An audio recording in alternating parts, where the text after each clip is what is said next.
안녕하십니까. 워너비 국어팀에서 문학 담당하고 있는 설정훈 선생입니다. 오늘 우리가 함께 학습할 내용은 선택지 판단의 원리에 대해서 같이 학습을 하는 시간입니다. 먼저 수업 본격적으로 들어가기 전에 간단한 얘기부터 하고 시작하도록 할게요. 자, 저는 아직 슬픈 얘기지만 결혼을 못했습니다. 아내가 없죠. 부인 없습니다. 그래서 그죠? 그런데 제가 부인을 얻지 못했어, 갖지 못했어. 그 이유가 부인이라고 하는 존재, 대상에 대해서 개념을 몰라서이겠습니까? 아니겠죠. 저는 이 부인이라고 하는 대상에 대해서 사전적으로 어떤 개념을 부인이라고 말하는지 알고 있습니다. 그런데도 아는데도 불구하고 부인이 없다고요. 왜? 개념은 알고 있지만 제가 어떻게 하면 부인을 얻을 수 있는지 혹은 여자친구를 얻을 수 있는지조차 방법을 모르는 겁니다. 자, 그럼 이 이야기에서 우리 간단하게 수능 국어에 대해서 잠깐만 생각해 보도록 할게요. 이런 얘기 많이 들으셨을 거예요. 자, 수능 얘기입니다. 수능은 단순한 지식을 측정하는 시험이 아니라 사고력을 측정하는 시험이라는 얘기 많이 들으셨죠. 요즘에 그런 얘기 엄청 많잖아요. 실제로 맞는 얘기입니다. 자, 그런데 여기다가 아까 우리 얘기에다가 좀 잠깐 대응시켜 볼게요. 단순 지식이 아니라 사고력을 측정한다고? 자, 부인에 대한 개념을 아는 것은 단순 지식에 들어갑니다. 그러면 찾는 방법에 대응하는 게 뭐겠습니까? 이게 바로 사고력입니다. 아이고, 아까워라. 자, 우리 국어 해설지 보시면 사실적 사고야, 추론적 사고야, 이런 것들 많이 보셨죠? 근데 사고라는 말에다가 찾는 방법으로 바꿔볼게요. 사실적으로 찾는 방법, 그 능력이 있냐 없냐를 묻는 거죠. 추론적으로 생각해서 찾을 수 있느냐, 찾는 방법을 아느냐를 묻는 시험이 수능 국어입니다. 우리가 단순 지식, 개념에 대한 단순 지식을 수능은 묻지 않습니다. 반복법은 무엇입니까? 의인법은 무엇입니까? 안 물어보죠. 그것만 축제급하고 있어봐야 소용없죠. 그걸 기본적으로 깔고 갑니다. 왜? 중학교 때, 고등학교 1학년 때 국민공통교육과정 내에서 이미 알고 있다. 이미 거기선 지식은 끝나 있습니다. 실제로 우리가 고등학교 과정에서 공부하는 이론들을 한번 천천히 생각해 볼게요. 은유법, 직유법, 풍유법, 대유법, 객관적 상관물, 감정이 오만 것들 다 집어넣어놔도 생각보다 모르는 게 별로 없습니다. 그 개념에 대해서. 우리가 그걸 공부를 다시 하겠다고 이론 공부, 국어 개념 공부 하겠다고 몇 시간씩 투자하고 며칠씩 투자해. 굉장히 비효율적이죠. 그거에 대해서 묻지 않는데, 그리고 실제로 상당 부분 우리가 알고 있는데 다시 할 필요가 없죠. 우리가 수능 국어 공부를 한다는 건 사고력을 키워야 된다고. 사고력이 뭔데? 어떻게 찾느냐. 되시겠죠? 반복법이 어디에 있는데 어떻게 찾는 데를 알아야 됩니다. 자, 그래서 선택지 판단의 원리 학습 시간에는 우리가 뭘 공부할 건가? 기본적으로는 찾는 방법에 대해서 공부하는 시간입니다. 선택지를 놓고 어떻게 찾아야 할까? 무엇을 찾아야 할까? 자, 그래서 이렇게 놓을게. 우리 수업은 이쪽에 포인트가 가 있다고. 사고력을 높여봅시다. 찾는 방법을 공부할 겁니다. 그럼 1차적으로 필요한 건 뭡니까? 알아야 할 것. 첫 번째, 무엇을 찾아야 되는지를 선택지에서 찾아낼 수 있어야 돼. 그쵸? 뭘 찾아야 되는지를 알아야 될 거 아니야. 두 번째, 제일 중요한 거지만 수업하면서 계속 나오게 되겠지만 찾는 방법, 어떻게 찾는지를 알아야겠죠. 반복법이 뭔지가 아니라 반복법을 어떻게 찾느냐, 감정이입이 무엇인지가 아니라 감정이입을 어떻게 찾느냐. 됐죠? 다시 얘기할게요. 우리가 오늘 가져가야 될 가장 중요한 것은 무엇을 찾아야 될까를 생각할 수 있어야 됩니다. 어떻게 찾을지에 대해서 생각을 할 수 있어야 됩니다. 되시겠죠? 자, 그러면 첫 번째로 우리가 같이 공부를 할 건 이런 순서로 공부를 해 나갈 거야. 어떻게, 무엇과 어떻게를 찾아야 된다고? 그래서 무엇을 찾아야 되는지를 알려면 보물찾기를 하거나 잃어버린 물건을 찾는다고 생각해 봅시다. 집에서. 잃어버린 물건, 그걸 찾으려면 기본적으로 집의 구조가 어떻게 생겼는지는 최소한 알고 있어야지 잃어버린 거 찾지 않겠습니까? 그래서 무엇을 판단해야 되는지를 알기 위해서 처음 하는 건 선택지의 구조를 먼저 볼 거야. 물건 찾을 때 집의 구조를 알아야 물건을 쉽게 찾듯이. 자, 그래서 같이 한번 볼게요. 첫 번째 페이지에 나와 있는 거 한번 보면서 갈게요. 자, 무엇이 어디에 있는지 찾으려고 수능 국어 선택지들의 형태를 먼저 학습하고 시작할 겁니다. 그래서 선택지의 구조가 가장 앞에 와 있습니다. 자, 그런데 제일 첫 번째 표를 잠깐 보시면 제일 위에 이렇게 되어 있습니다. A, 화살표, B. 자, 국어 선택지가 취하는 가장 흔한 구조입니다. A를 통해서 B 한다. A 해서 B 한다. 되시겠죠? 예를 들면 이런 것들. 반복법을 통해 운율감을 형성하고 있다. 되시겠죠? 자, 그러면 우리가 밑에 표를 보시게 되면 타입을 세 가지로 나눠놨습니다. 그죠? 타입을 세 가지로 나눠놨다고. 자, 좌측에 있는 A라인에 위치한 애들은 주로 표현법이 들어옵니다. 표현상의 특징, 혹은 소설이라면 서술상의 특징 같은 것들이 A라인에 들어옵니다. 물론 좌우 바뀔 때도 있습니다만 대체로. 그리고 나서 보시면 밑에 예문들 세 가지 타입 1, 2, 3를 간단하게 써놨습니다만 좌측에 있는 거 병치한다, 대비한다, 독백을 쓴다. 표현법, 서술상 특징 되셨죠? 자, 근데 이제 우측 B라인에 들어오는 선택지들은 달라질 수 있습니다. 자, 타입 1에 뭐라고 되어 있습니까? 표 화살표 따라가 보시면 첫 번째, 이것에 따른 표현상, 서술상 특징에 따른 그것에 따른 효과. 이거 보십시오. 타입 1 예문. 유사한 구조를 병치, 나란히 놓는다면 그러면 그것에 따른 효과로 자동으로 운율감은 만들어집니다. 되셨죠? 자, 이럴 때 우리가 신경 써서 볼 만한 부분은요. 표현상의 특징과 그것에 따른 효과로 나오는 이 타입의 선택지 같은 경우에는 효과 부분이 틀리는 경우는 거의 없습니다. 유사한 구조를 나란히 놓았다, 운율감이 만들어진다. 그래서 운율감이 만들어진다. 좌우의 매칭은 안 틀린다고요. 다만 여기에서 조금 주의하실 게 있다 그러면 효과 앞에 다른 것들이 붙을 때가 있습니다. 예를 들어서 반복법이라는 표현법은 그것에 따른 효과가 강조가 있습니다. 근데 내가 선택지 이렇게 한번 써볼게요.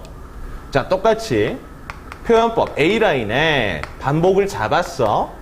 그 다음에 반복법을 통해 그 효과 강조, 심화 이렇게 나온다고. 예를 들어서 이게 맞는 선택지가 되면 반복법이 있을 때 자동으로 맞는 선택지가 된다면 반복법을 통해 화자의 정서를 강조하고 있다. 이러면 좌우짝은 맞춘 거야. 그런데 이렇게 들어가면 생각해 봐야 돼. 여기 타입 2와 결합된 거지만 반복법을 통해 화자의 슬픔을 강조하고 있다.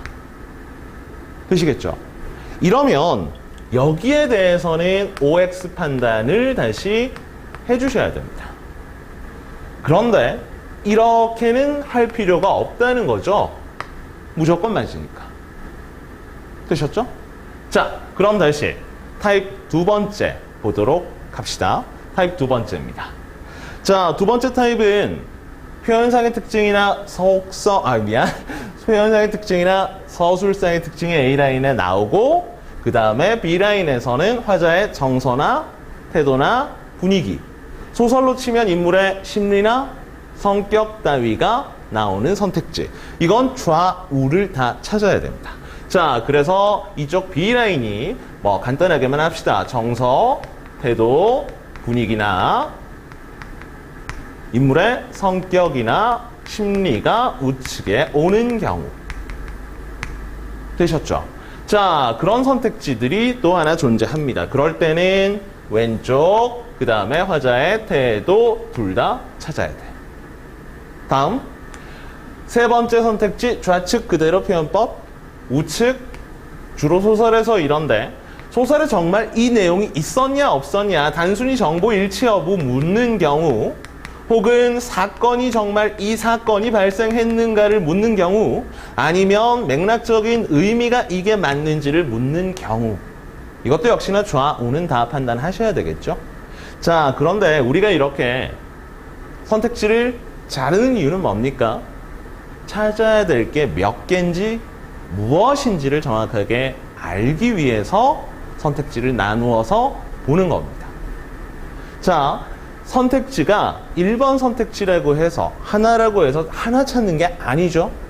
몇 개 찾아야 되는지부터 우리가 확인하고 출발해야 됩니다. 되셨죠? 선택지는 항상 반으로 자르는 연습 하도록 하십시오. 자, 이제 선택지의 구조를 같이 학습을 했죠. 그 구조를 통해서 찾아야 될 무엇이 어디에 위치하는지를 확인을 했다면 그 다음에는 그걸 어떻게 찾는지에 대해서 학습해 보도록 하겠습니다. 자, 그래서 두 번째 페이지를 보시게 되면 선택지 판단의 원리 되어 있고 이제 찾는 판단 원리가 하나가 아니라 다양한 방법에 따라서 찾아진다 라는 걸 학습하게 될 겁니다. 자, 개념 학습에만 너무 치중을 하고 이론 학습에만 너무 치중을 했을 경우에는 국어 문제를 풀 때 오히려 해가 될 때가 많습니다. 자, 예를 들어서 지금 이 다양한 방법 1번 안에 들어가 있는 예문들은 전부 다 수능에서만 뽑아낸 선택지들입니다. 그런데 그 중에서도 무엇에 대한 선택지를 뽑았냐? 어조, 말투라고 하는 선택지들만 뽑아봤습니다. 자, 그럼 우리가 개념적으로 보았을 때 개념학습을 합니다. 어조가 뭡니까? 말투죠. 주로 무엇을 통해 실현된다라고 배웁니까? 종결 어미를 통해서 실현이 된다라고 배운다고. 자, 가장 기본은 개념적으로는 종결 어미를 통해서 어조를 판단하는 게 기본입니다. 그런데 실제 어조 선택지를 보게 되면 종결 어미만으로 판단되지 않는 경우가 훨씬 많습니다. 자, 그래서 크게 어조를 판단할 때 하나가 아니라 종결 어미가 아니라 다양한 방법을 통해서 판단해야 된다는 것을 보여주는 내용입니다. 자, 그래서 타입을 크게 4가지 정도로 나눠봤습니다. 자, 타입 1번을 보시게 되면 말투를 볼 때 종결 어미만으로 보지 말고 말투, 어조를 따질 때 표현법으로 따지는 게 첫 번째 타입입니다. 실제 그 표현법이 사용이 되었는가? 자, 볼게요. 미리 칠판에 좀 써놨는데 타입 1번 첫 번째 예문 이렇습니다. 자, 영탄적 어조로 표현하고자 하는 바를 강조한답니다. 그럼 이 어조를 따져볼게요. 어조. 이건 영탄법이 쓰였냐? 찾으면 되는 거겠죠. 그 다음 것도 마찬가지. 명령이 사용되었느냐를 따지는 겁니다. 그 다음도 마찬가지. 영탄법이 쓰였냐? 그리고 플러스 독백의 어조라고 되어 있으니까 이 시가 독백체이냐? 대화체이냐? 따져보는 거죠. 그 다음 마찬가지. 여기에 있나요? 독백적 어조 똑같은 거니까 독백체냐? 대화체냐? 다음. 예스러운 말투와 한자 어가 사용이 되었는가? 옛날 느낌이 나는 말투이냐? 자, 사실은 한자어가 사용됐다면 요즘 사람들보다 옛날 사람들이 쓰니까 한자어만 쓰이면 예스러운 말투입니다. 되시겠죠?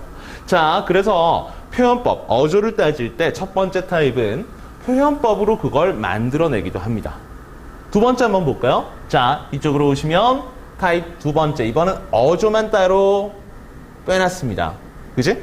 자, 근데 이거는 말이죠. 단호한 어조, 냉소적 어조, 성찰적 어조.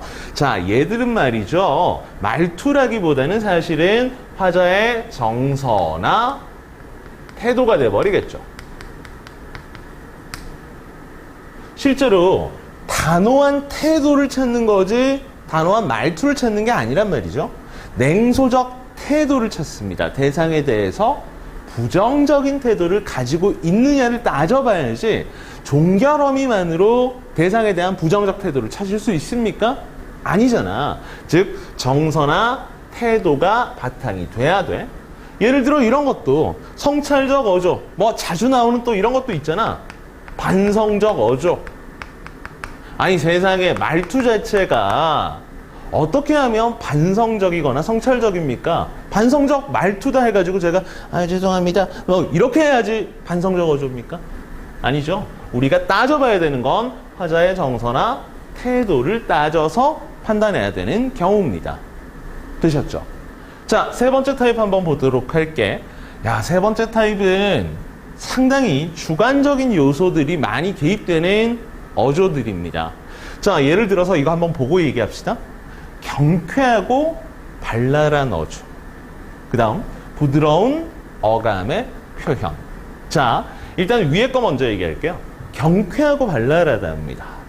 근데 지금 제가 이렇게 강의하는 걸 보고 여러분들이 저에 대해서 생각하실 때 경쾌하다고 생각하십니까?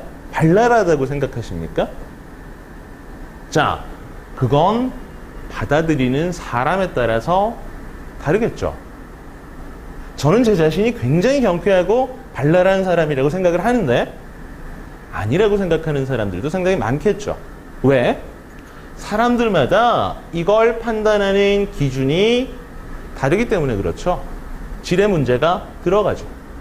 양의 개념들도 그럴 때가 있겠죠.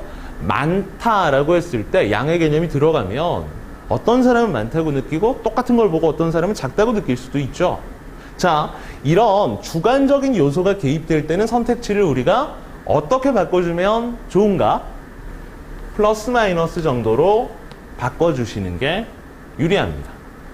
예를 들어서 경쾌하고 발랄하다가 구체적으로 어느 정도까지 사람이 액션을 보여주고 해야지 경쾌하고 발랄한지 이걸 따져보는 게 아니라 얘가 플러스에 가까운 것인지 마이너스에 가까운 것인지 정도는 판단할 수 있다는 얘기죠. 우리가 경쾌하고 발랄하다라고 할 경우엔 보통은 긍정적인 분위기를 만들어낼 때 플러스 경쾌하다, 발랄하다 할 수 있겠죠. 되시겠습니까? 자, 밑에 거 부드러운 어감 같은 경우에는 왜 따로 말씀을 드리냐면 이것도 플러스 마이너스로 바꾸게 되면 플러스에 가깝다는 금방 판단하실 수 있을 겁니다. 그죠? 그런데 얘는 실제 어떤 의문이 사용되었는가도 같이 판단할 수 있죠. 울림소리. 그쵸? 나, 라, 마, 요딴 것들. 노래, 마을, 노란, 무우 이런 것들 사용되었을 때도 우리가 부드럽다고 얘기할 수 있습니다. 하지만 정서적으로는 플러스 정서나 태도나 분위기 만들어지는 어조를 부드러운 어감, 부드러운 어조라고 해도 무리는 없겠죠. 되시겠습니까? 자, 그래서 세 번째 타입은 주관적이거나 질이나 양의 문제로 사람마다 다르다면 긍정, 부정으로 바꿔서 어조를 한번 판단해 봐라. 자, 마지막 타입 네 번째는 예문 세 개 있지만, 죄송합니다. 2개 있지만 하나만 써놨습니다. 어차피 똑같은 거니까. 자, 이거는 종합입니다. 하나만 가지고 하는 게 아니라 다양하게 합쳐서 여러 가지 검토를 해야 되는 놈이야. 자, 어조라고 하는 것 아까 시작할 때 개념적으로는 뭘 봐라? 종결어미를 보라고. 그렇죠? 그 다음에 우리가 해왔던 표현법이 들어가기도 하고 정서태도 플러스 마이너스가 들어가기도 한단 말입니다. 그죠? 그래서 어조가 변화한다 라고 했을 땐 체크해 봐야 되는 가장 기본, 이거 먼저 따져보십시오. 일단 종결 어미가 급격하게 변하고 있는가. 앞에서는 평서형으로 쭉 이어지다가 뒤에서 갑자기 의문, 의문, 의문, 서리법, 서리법, 서리법 이렇게 끝나면 평서형에서 그 다음에 의문형으로 바뀌었으니까 급격한 어조의 변화를 확인할 수 있습니다. 그리고 또 이렇게 될 수도 있죠. 종결 어미는 계속 다 똑같아. 그런데 정서 변화, 정서 태도 분위기 따위에 변화가 갑자기 일어나. 아이고야. 이런 것들이 갑자기 변해. 앞에서는 긍정적이다가 뒤에서는 부정적일 수도 있고, 시의 구조에서는 대체로 하지만 이 구조가 더 많죠. 앞에서는 부정적이다가 뒤에서는 희망적이야. 이렇게. 그쵸? 현실이 암담해. 하지만 나는 희망을 잃지 않고 있어. 이렇게 플러스 마이너스 정도의 급격한 변화가 일어날 때 우리는 어조 변화라고 말해도 상관이 없습니다. 되시겠죠? 하나만 판단하는 게 아니라고. 종결 어미도 체크해보고 그 다음에 정서태도 분위기의 변화도 체크해봐. 이렇게 종합적으로 판단을 해야 되는 어조들도 있습니다. 자, 그러면 지금 다시 한 번만 간단하게 확인해 보도록 합시다. 자, 우리가 어조만 가지고 선택지 한번 생각해 봤습니다. 어떻게 찾을까에 대해서. 그죠? 그런데 개념적인 딱 하나의 원리만으로 전체를 다 찾아진다? 아니었죠. 여러 가지 방법들을 동원해야 됩니다. 이것처럼 표현법을 가지고 찾아야 될 수도 있고요. 이것처럼 정서 태도로, 아니면 플러스 마이너스로 바꿔서, 아니면 다 섞어서. 되시겠죠? 선택지는 하나의 원리로 판단이 되는 게 아니라 여러 가지 방법들이 동원됩니다. 그 중에서도 가장 빈번한 게 뭔지, 이런 것들을 여러분들이 계속 학습해 나가셔야겠죠. 자, 다음 이제 선택지 판단의 원리 두 번째, 다양한 방법 두 번째를 한번 학습해 보도록 합시다. 자, 이번에는 말이죠, 두 번째 방법입니다. 자, 어떻게 찾을 것인가, 요거와 무엇을 찾을 것인가 같이 섞어서 좀 생각을 해볼 텐데, 타입은 두 가지가 있지만 하나만 해놨습니다. 일단 선택지가 말이죠, 타입 1에서는 전체를 다 찾지 않아도 되는 경우에 선택지들을 넣어놨습니다. 일부를 판단한다거나 아니면 판단 자체가 불필요한 선택지들이 있습니다. 자, 일단 첫 번째 선택지를 가지고 한번 얘기를 들어가 볼게요. 타입 1번이죠. 첫 번째 볼까? 이번에는 아까는 어조 가지고 했는데 이번에는 이미지 가지고 선택지를 수능해서 한번 추려봤습니다. 심상이죠. 자, 그래서 나와 있는 내용이 첫 번째, 감각적 이미지를 통해 대상의 운동감을 드러낸답니다. A 화살표 B죠. 자, 근데 이 선택지를 잠깐 보시게 되면요, 여기에서 이렇게 제가 대각선 한번 그어볼게요. 이 선택지 좌우 A라인과 B라인 중에서 찾아야 될 게 감각적 이미지를 찾고 있는 게 아니라 대상의 운동감만 찾으면 되는 선택지입니다. 왜? 감각적 이미지는 왜 안 찾아? 보통은 A라인에 있는 걸 다 찾아야 되는데. 자, 그런데 이 선택지를 잘 보시게 되면 시 전체를 대상으로 해서 감각적 이미지라고 얘기를 하고 있는데요. 자, 감각적 이미지가 뭔지 생각해 볼까? 감각적 이미지, 시각, 청각, 미각, 촉각, 후각, 공감각, 이런 것들이 전부 다 감각적 이미지야. 그런데 우리가 시를 쓰는데 감각을 하나도 동원하지 않고 시를 전체를 써낼 수 있겠습니까? 불가능한 얘기죠. 예를 들어서 가능하지 않나? 착각하시는 분들도 있을까봐 이 얘기 해볼까? 자, 우리가 책상이라는 시어를 하나 집어 던졌다고 생각해 봅시다. 책상이라는 단어가 써 있어, 시에서. 그러면 우리가 그걸 인지하려면, 떠올리려면 최소한 하나의 감각 이상은 동원되어야 하겠죠. 시각이라는 게 동원되지 않으면 책상을 떠올리는 것 자체가 불가능하단 말이야. 그래서 감각적 이미지는 대부분의 시에서 다 드러납니다. 자, 제가 대부분의 라고 한정 짓는 이유는 약간 오해할 부분이 있을까봐. 요런 것들. 조심하셔야 될 건 이런 것들. A로 묶어가지고요. 한 2줄 정도 나온다고 칩시다. 그리고 A에 대해서 판단을 할 때 이 짧은 한 2줄 정도, 3줄 정도 이렇게 짧은 범위 안에서는 밑줄 하나나 그런 경우에서는 감각 없이 시를 쓸 수도 있어. 어떻게? 관념, 추상적인 관념만으로 한두 줄 정도는 쓸 수가 있죠. 하지만 시 전체를 쓰는 게 불가능하기 때문에 시 전체에 대해서 물어볼 때는 감각적 이미지 찾지 말라는 얘기입니다. 어차피 수능 국어는 시간 싸움이 되는 경우가 많잖아요. 정확하고 빠르게 하기 위해서 효율적으로. 되셨죠? 자, 그래. 그것만 좀 주의하신다면 시 전체에 대해서 감각적 이미지가 있냐 없냐에 대해서는 불필요하게 판단할 필요가 없습니다. 자, 찾아야 될 건 운동감 뿐이었어. 되셨죠? 다음, 두 번째 거 볼까? 감각적 이미지 그대로 나와 있네요. 감각적 이미지를 빈번히 사용하여 시상을 전개하고 있다.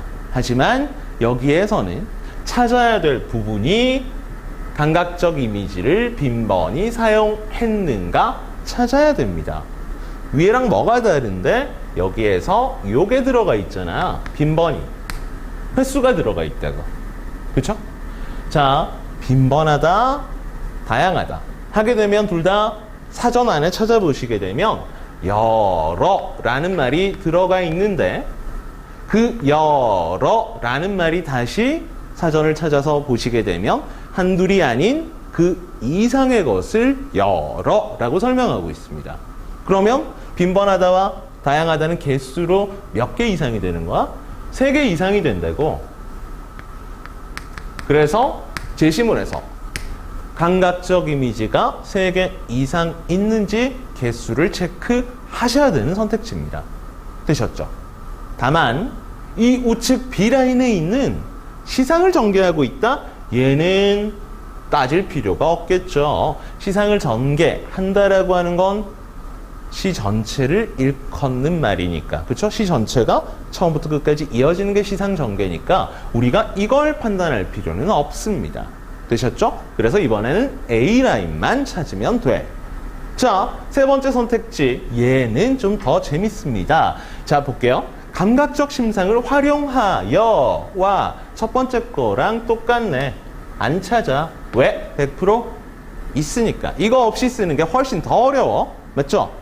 자, 그리고 이 뒤에 화자의 정서를 드러내고 있다.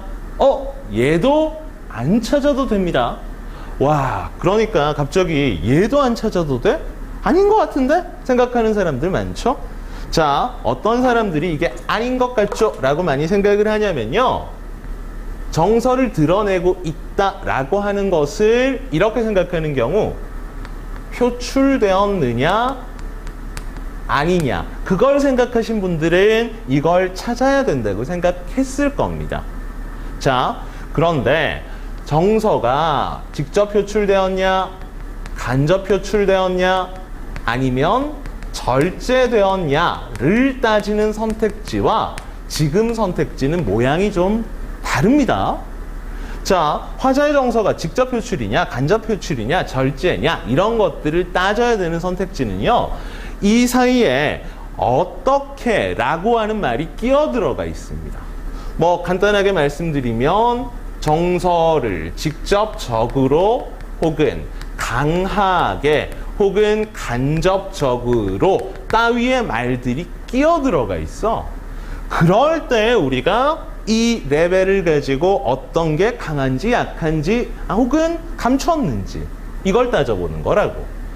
그냥 어떻게가 빠지고 화자의 정서를 드러내고 있다, 화자의 정서를 나타내고 있다, 화자의 심정을 나타내고 있다, 이런 것들은 서정갈래의 특징을 말하는 선택지입니다.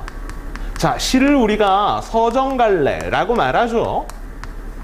서정갈래라고 하는 건요, 정서를 서술하는 갈래를 서정갈래라고 합니다. 시는 기본적으로 정서를 서술하는 갈래이기 때문에 화자의 정서가 드러나지 않는 작품은 없어. 그럼 절제된 건 어떻게 설명할 건데? 자, 그럼 다시.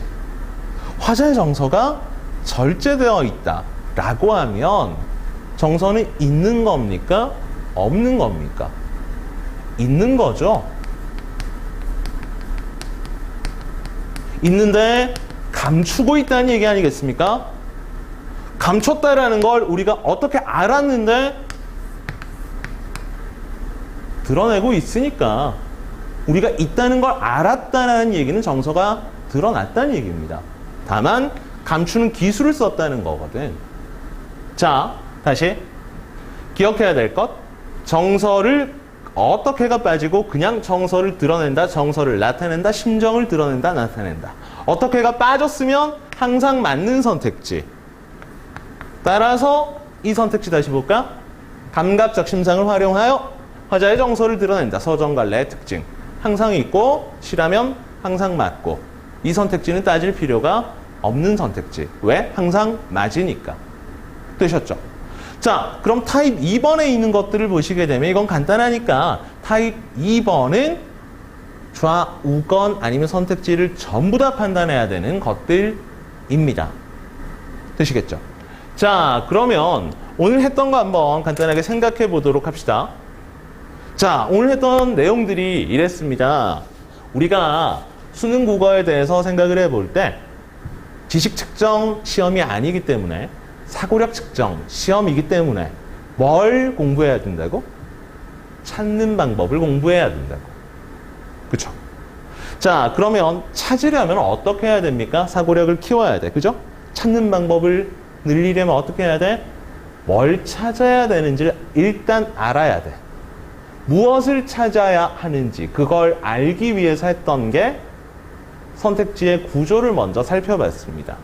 무엇이, 찾아야 될 무엇이 어디에 위치하는지, A라인에 있는지 B라인에 있는지 알아야지 우리가 먼저 들어갈 거니까. 그쵸? 그래서 선택지의 구조를 봤다고요. 그 다음에 두 번째 어떤 걸 했습니까?